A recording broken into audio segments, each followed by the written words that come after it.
Tapi di usia saya ini ada gak sih Kak yang baru belajar berenang? Nggak ada ya? Banyak sih Oh kalau banyak. kalau itu banyak sih. Oh, Jadi kadang mungkin dia berhasrat ingin, oh aku mm, pengen bisa berenang supaya mm, nggak tenggelam atau dia mungkin hobi. mm, Itu mungkin dia berenang private. Jadi sama mm. pelatih kan kalau masuk di pemula atau masuk klub kan pasti Iya, malu. Wah iya. aku besar sendiri. Jadi bisa mungkin privat supaya dia nyaman, bisa apa ya, bisa fokus lah.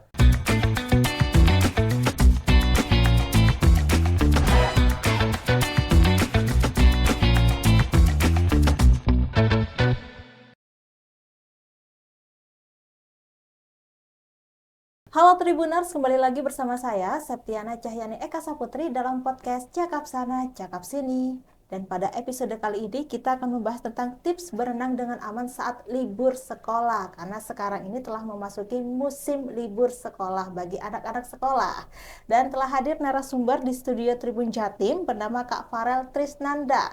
Dia adalah pelatih klub renang Tirta Nirwana. Selamat siang Kak Farel. Selamat siang Mbak. Sehat ya Kak? Sehat, Ya, Alhamdulillah. mungkin bisa disapa dulu Tribuners yang ada di rumah Kak. Halo Tribuners semua, selamat siang. Selamat siang. Ya, baik, terima kasih ya Kak ya. Ya, Dan Kak Farel, ini kan memasuki musim libur sekolah ya, anak-anak ya. Dan tentunya anak-anak ini pastinya memanfaatkan libur sekolah dengan berenang kebanyakan ya betul. Kak ya. Dan bisa dikasih tips dong Kak, tips aman berenang saat mengisi libur sekolah ini. Kalau tips untuk liburan sekolah, yang pertama kita cari kolam yang kalau bisa ada kolam anak Ya, sama kolam gede. ya. Katakan Untuk takutnya yang dewasa ya. untuk dewasa. Jadi kolam gede biasanya juga kadang anak-anak kurang memperhatikan. Wah, ini nggak tahu kedalamannya Ya. berapa, terus nyemplung, takutnya dia kenapa-napa. Hmm. Terus sebelum memulai berenang, disarankan untuk memulai stretching. Jadi stretching Stretching, pemanasan pemanasan. supaya otot kita panas dan siap. Jadi Hmm. untuk menghindari seperti kram, Kram, kram otot. kram.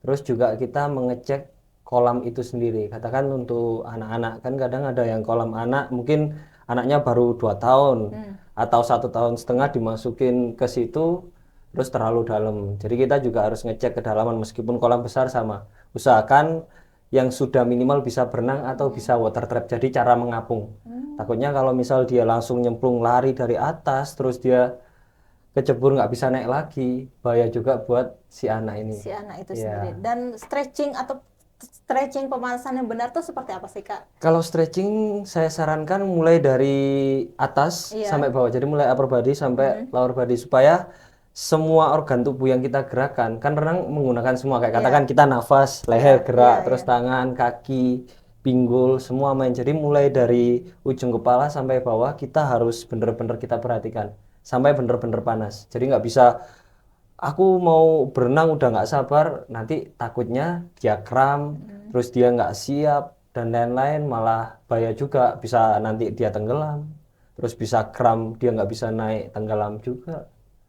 Seperti itu ya Iya Kak ya. seperti itu. Dan banyak sekali kasusnya ya Kak ya yang pernah terjadi di Indonesia itu seperti kasusnya mungkin kakaknya sudah tahu sendiri ya Iya orang yang sering. telah yang sudah ahli dalam renang tuh Ya, bisa tenggelam gitu ya ya. Itu bisa. faktor lainnya tuh kram ya Kak ya. Karena kram atau ada faktor lain? Bisa juga karena dia kram, katakan di tengah, Ya. pelatih atau mungkin teman-temannya nggak was-was, nggak memperhatikan ketika dia jalani program.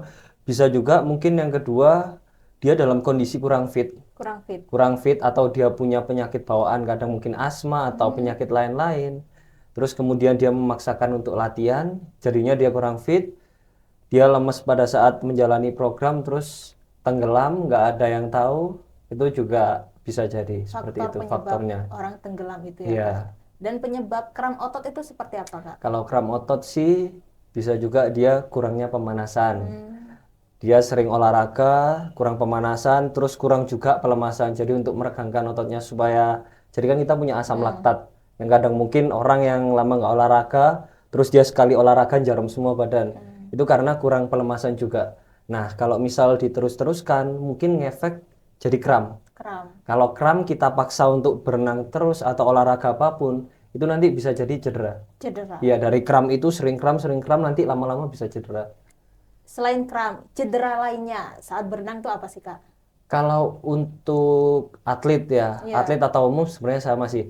Renang sebenarnya kan olahraga yang minim resiko Iya. karena tanpa kontak dengan orang lain. Jadi Kalau untuk cederanya mungkin bisa di bahu, Bahu. lutut, Iya. itu yang rawan cedera Iya. untuk atlet renang. Nah, bisa jadi karena mungkin kalau di bahu dia overtraining, di lutut pun sama overtraining itu jadi dia Seperti apa? latihan dengan beban yang di luar kemampuan tubuh dia. Katakan dia masih KU junior, dikasih program berat tanpa recovery, itu bisa jadi dia cedera. Cedera. Cedera. Bisa juga dia kurang tadi, pelemasan pemanasannya kurang yang mengakibatkan asam laktat numpuk di tubuhnya. Jadinya sering sakit, jarum atau apa lama-lama jadi cedera. Itu sih. Dan Kak, untuk berenang ya Kak ya, untuk pemula, gaya yang dianjurkan tuh gaya apa sih Kak? Kalau pemula sih bisa gaya dada, bisa gaya bebas. Gaya dada, gaya bebas. Perbedaannya apa sih Kak? Kalau dada sih menurut saya Iya. itu gaya yang paling sulit dan banyak orang pun mengakui.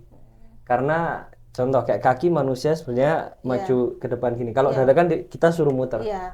Jadi di luar kemampuan manusia. Jadi kita dipaksa. Tapi untuk gaya bebas mungkin orang banyak yang bisa. Karena lebih mudah kaki gerak terus tangan mungkin kalau orang umum biasa aja nafas depan atau apa. Cuma kalau di atlet kita lebih spesifikasinya ke detail teknik dulu. Jadi kita matengin pondasi dulu, pemula pun sama. Jadi motornya terutama kaki Iya. itu kita kuatin, nafasnya juga kita betulin tekniknya, baru kita combine sama yang tangan. Jadi kombinasi nanti tangan kaki supaya dia bisa jalan berenangnya, nggak tenggelam. Iya. Tuh. Seperti itu ya Kak. Kan gaya renang tuh ada gaya dada, Kupu, kupu, bebas, bebas, punggung. punggung. Sama ada satu ini gaya ganti. Gaya ganti itu Ganti seperti apa Kak? jadi dari 4 gaya ini digabung Iya. semua. Oh, digabung Iya, semua. kupu, punggung, dada bebas digabung semua. Digabung semua. Tapi kalau di atlet renang tuh biasanya menggunakan gaya apa? Kalau renang sih semua, Atlet kalau renang. atlet junior, Iya. kalau misal di saya ajarkan semua gaya. Jadi mau nggak mau dia lomba harus coba semua gaya karena masih junior. Belum ada spesifikasi, oh kamu spesialis gaya ini, gaya ini.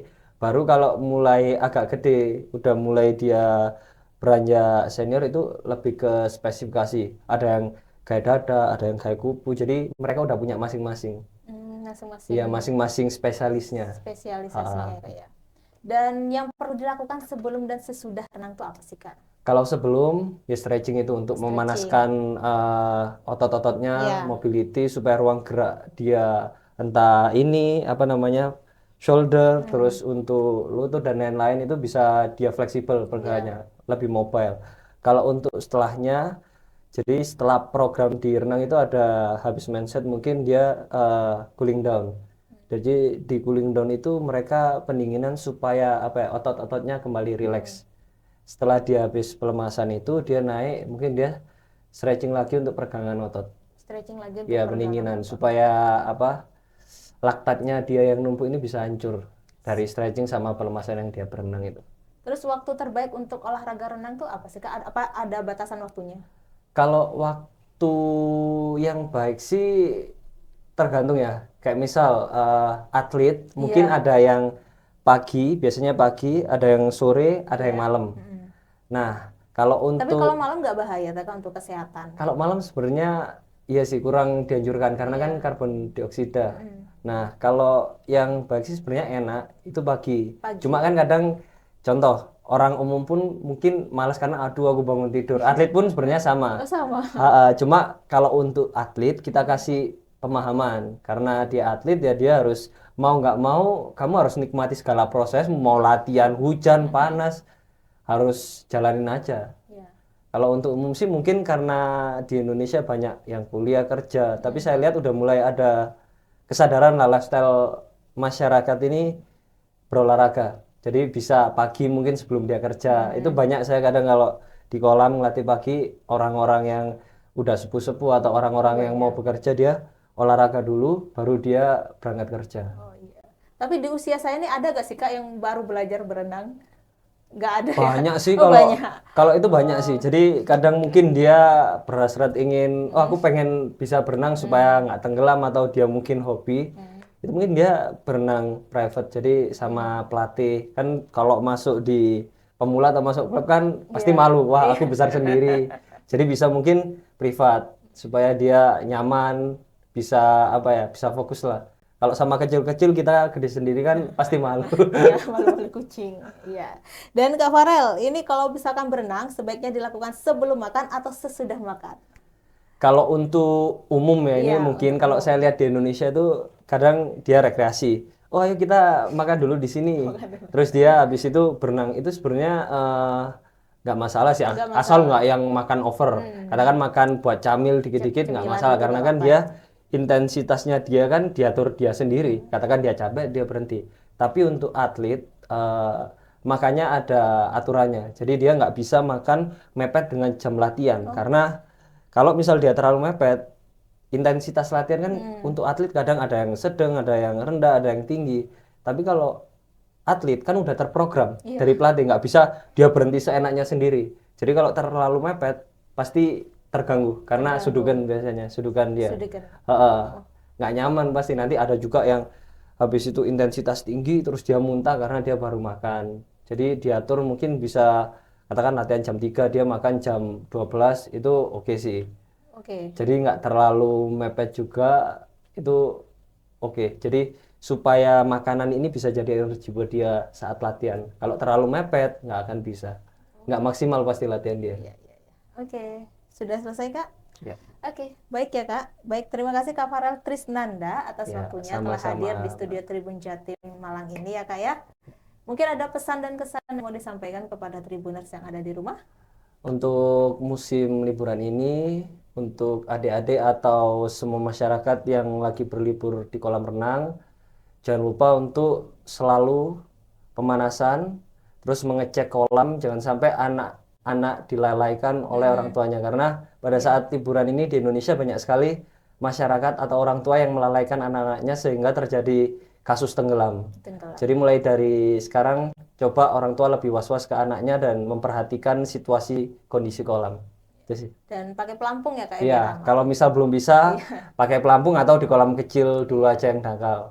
Iya. Jadi jangan sampai langsung lompat ke kolam besar, Ke kolam takutnya besar. malah nanti tenggelam. Tenggelam, nggak ada yang nolong. Iya, oke. Baik, terima kasih ya Kak Ya, atas pesan sama-sama, dan Kak. kesannya kepada Tribuners yang ada di rumah yang sedang menjalani libur sekolah. Oke, Tribuners, sampai di sini dulu perjumpaan saya kali ini. Saya Septiana Cahyani dan Kak Farel Trisnanda. pamit undur diri dan sampai jumpa. Dadah.